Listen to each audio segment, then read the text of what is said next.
Hi, I'm Dr. Ryan Fuller. I'm a clinical psychologist, and I'm going to talk to you a little bit about a question I get all the time giving presentations, whether or not exercise is the best or even a good anger management strategy.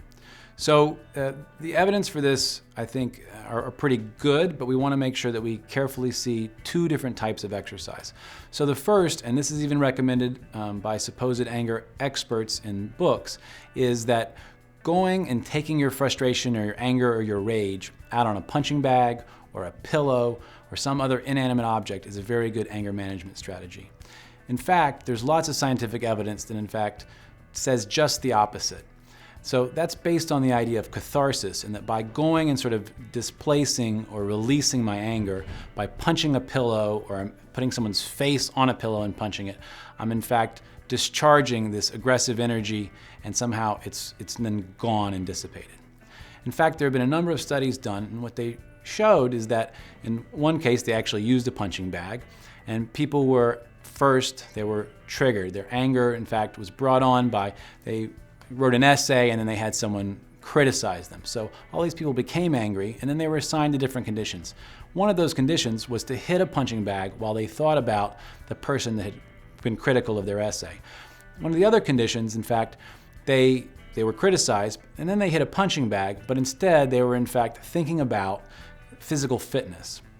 And then afterwards, they in fact had the opportunity to aggress against another person by, I think, delivering a loud noise, so a form of aggression.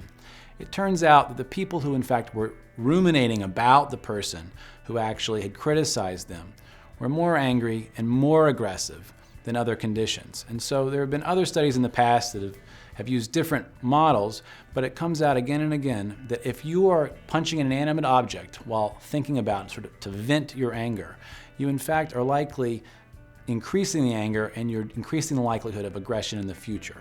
So that particular strategy in terms of taking your anger out by exercising, in fact, is not one that I recommend. With that said, using exercise to manage one's mood and to reduce your stress does seem to be a fairly sensible strategy for managing anger. We know that aerobic exercise, for instance, reduces depression symptoms, and we do know that negative affect, any negative emotion, like those that go along with depression, put us at risk for aggression.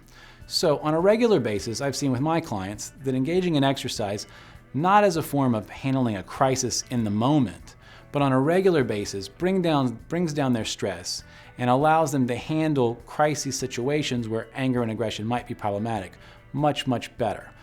Likewise, certainly going for a walk when you're angry might be a sensible thing to do. It takes you away from the anger trigger and allows you some time and space to think things through. But the idea of going and punching an inanimate object as a form of exercise to manage anger is not something that I would recommend.